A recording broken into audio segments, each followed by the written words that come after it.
இது news first prime time sunrise.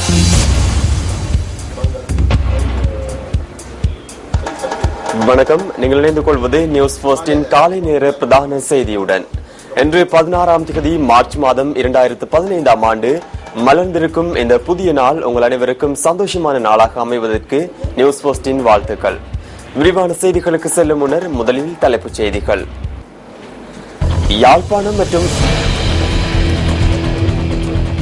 Yazhpanam மற்றும் தென்கிழக்கு பல்கலைக்கழகங்களின் உபவேந்தர்கள் தொடர்பில் சிக்கல்.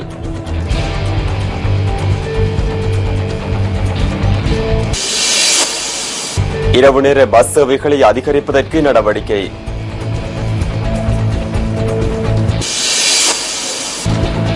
ஐந்து தடவைகள் புயல் தாக்கிய வனாட்டு தீவை முதலாவது முதலுதவி குழு சென்றடைந்துள்ளது.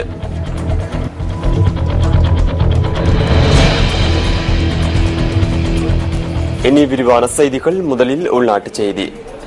யாழ்ப்பாணம் மற்றும் தென்கிழக்கு பல்கலைக்கழகங்களின் உபவேந்தர்கள் தொடர்பிலும் சிக்கல் நிலை ஏற்பட்டுள்ளதாக பல்கலைக்கழக விரிவுரையாளர்களின் சம்மேளனம் தெரிவித்துள்ளது. யாழ் பல்கலைக்கழகத்தின் உபவேந்தரை நீக்குமாறு விஞ்ஞானபீட விரிவுரையாளர்கள் பல்கலைக்கழக மானியங்கள் ஆணைக்குழுவிடம் கோரிக்கை விடுத்துள்ளதாக சம்மேளனத்தின் தலைவர் கலாநிதி பிரபாத் ஜெயசிங்க கூறியுள்ளார். யாழ் பல்கலைக்கழகத்திற்கான உபவேந்தர் முறையாக நியமிக்கப்பட வேண்டும் எனவும் விரிவுரையாளர்கள் வலியுறுத்தியுள்ளதாக அவர் சுட்டிக்காட்டினார். கிழக்கு பல்கலைக்கழக உபவேந்தரின் பதவிக்காலம் முடிவுக்கு வந்துள்ளதாக பல்கலைக்கழக விரிவுரையாளர்களின் சம்மேளனம் குறிப்பிட்டுள்ளது. இதற்கமைய நிர்வாக நடவடிக்கைகளை முன்னெடுப்பதற்காக 3 மாதங்களுக்கு பொறுப்பான அதிகாரி ஒருவர் நியமிக்கப்பட்டுள்ளதாகவும் சம்மேளனத்தின் தலைவர் குறிப்பிட்டுள்ளார். அத்துடன் தென்கிழக்கு பல்கலைக்கழகத்தின் உபவேந்தருக்கு எதிராக அந்த பல்கலைக்கழகத்தின் விரிவுரையாளர்கள் சிலர் லஞ்ச ஊழல் ஒழிப்பு ஆணைக்குழுவில் முறைப்பாடு செய்துள்ளனர். பல்கலைக்கழக விரிவுரையாளர்கள் சங்கத்தின் கோரிக்கைகள் குறித்து பல்கலைக்கழக மானியங்கள் ஆணைக்குழுவின் தலைவர் பேராசிரியர் மொஹாண்டி சில்வாவிடம் வினவிய போது யாழ் பல்கலைக்கழகம் தொடர்பில் இதுவரை தமக்கு எந்தவித முறைப்பாடுகளும் கிடைக்கவில்லை என கூறினார். தென்கிழக்கு பல்கலைக்கழகத்தின் விரிவுரையாளர்கள் லஞ்ச ஊழல் ஆணைக்குழுவில் முறைப்பாடு செய்துள்ளதால் அந்த முறைப்பாட்டிற்கு அமைய நடவடிக்கைகள் இடம்பெறும் எனவும் அவர் மேலும் குறிப்பிட்டுள்ளார்.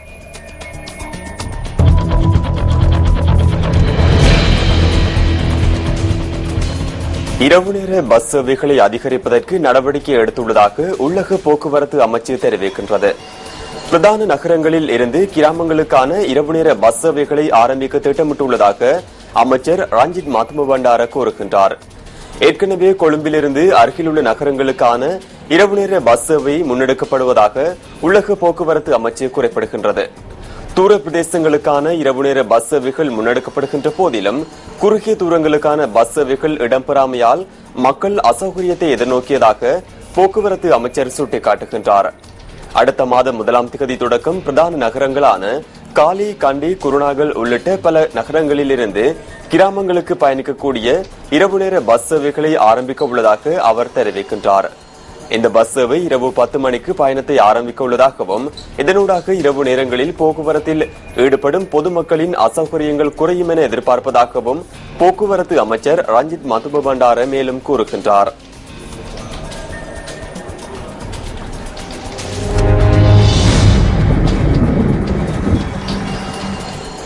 மண்டாரவளை கலஹிட்டியாவ பகுதியில் நிலம் தாளரங்கியமை தொடர்பில் ஆய்வுகள் ஆரம்பிக்கப்பட உள்ளதாக போலீஸ் தலைமையகம் தெரிவித்துள்ளது. தேசிய கட்டட ஆய்வு நிலைய அதிகாரிகள் குறித்த பகுதியில் இந்த ஆய்வுகளை மேற்கொள்ள உள்ளதாக போலீஸ் ஊடக பேச்சாளர் உதவி போலீஸ் அத்தியட்சகர் ருவான் குணசேகர கூறியுள்ளார். மண்டாரவளை கலஹிட்டியாவ பகுதியில் 25 அடி விட்டத்தை கொண்ட நிலப்பகுதி நேற்று பிற்பகல் 3 மணி அளவில் தாளரங்கியது. இதனை அடுத்து தாளரங்கிய நிலத்தை அண்மித்த பகுதிகளில் வசித்து வந்த 12 குடும்பங்களை சேர்ந்தவர்கள் பாதுகாப்பான இடங்களுக்கு அனுப்பி வைக்கப்பட்டனர். தேசிய கட்டட ஆய்வு நிலையத்தின் அறிவுறுத்தலுக்கு அமைய அவர்கள் உறவினர்களது வீடுகளில் தங்க வைக்கப்பட்டுள்ளதாக போலீஸ் ஊடக பேச்சாளர் தெரிவித்துள்ளார்.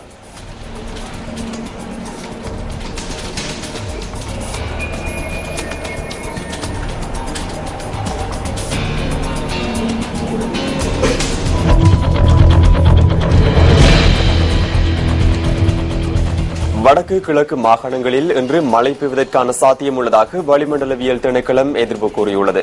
ஏனைய பகுதிகளிலும் பிற்பகல் அல்லது மாலை வேளையில் மழை பெய்யக்கூடும் என திணைக்களம் தெரிவித்துள்ளது.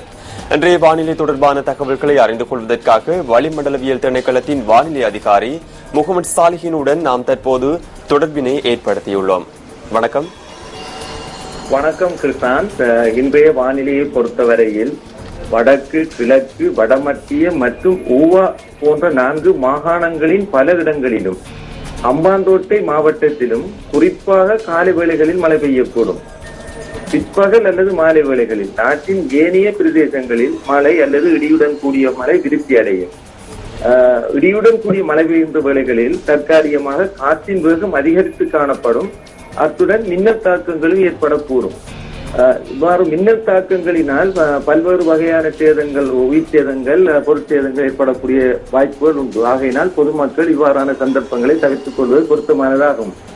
கடற்பிராந்தியங்களை பொறுத்தவரையில் காங்கேசன்துறை தொடக்கம் திருகோணமலை பொத்திவில் ஊடாக கம்மாந்தோட்டை வரையான கரையோரத்துக்கு அப்பாலுள்ள கடற்பிரதேசங்களின் பல இடங்களில் மழை அல்லது இடியுடன் கூடிய மழை பெய்யக்கூடும்.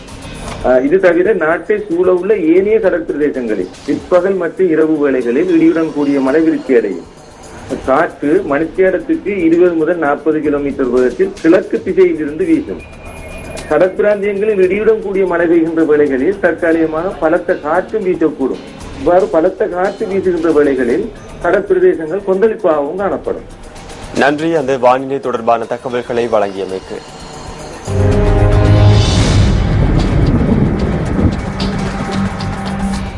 சுகாதார அமைச்சுக்கு முன்பாக தாம் ஆரம்பித்த சத்தியாகிரகத்தை 13வது நாளாக இன்று முன்னெடுப்பதாக அரச குடும்ப நல உத்தியோகத்தர்கள் சங்கத்தினர் தெரிவிக்கின்றனர். சுகாதார அமைச்சின் செயலாளரால் வெளியிடப்பட்ட சுற்று நிருபத்திற்கு எதிர்ப்பு தெரிவித்து இந்த சத்தியாகிரகத்தை ஆரம்பித்ததாக அதன் தலைவர் தேவிகா கொடித்துவக்கு கூறுகின்றார். தமது கோரிக்கைகள் நிறைவேற்றப்படும் வரையில் தொடர்ந்து சத்தியாகிரகத்தை முன்னெடுப்பதாகவும் அவர் சுட்டிக்காட்டுகின்றார்.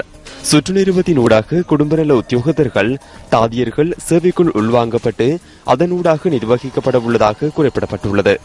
எனினும் ஏதேனும் ஒரு அரச ஊழியர் நிறுவனத்தின் பிரதானியின் கீழே சேவையாற்ற வேண்டும் எனவும் இந்த சுற்று நிறுவத்தின் ஊடாக குடும்ப நல சேவைக்கு பாரிய பாதிப்பு ஏற்படுவதாகவும் அரச குடும்ப நல உத்தியோகத்தர்கள் சங்கத்தின் தலைவர் தேவிகா கொடித்துவக்கு சுட்டிக்காட்டுகின்றார்.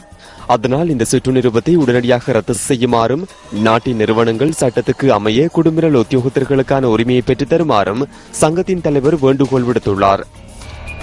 இத்துடன் நியூஸ் போஸ்டின் காலை நேர பிரதான செய்தி நிறைவு பெறுகின்றது. நியூஸ் போஸ்டின் மணித்தியால செய்தியை 10:25க்கு எதிர்பாருங்கள். வணக்கம். Hotline 0114-896-896 www.newsfirst.lk. Feedback at newsfirst.lk.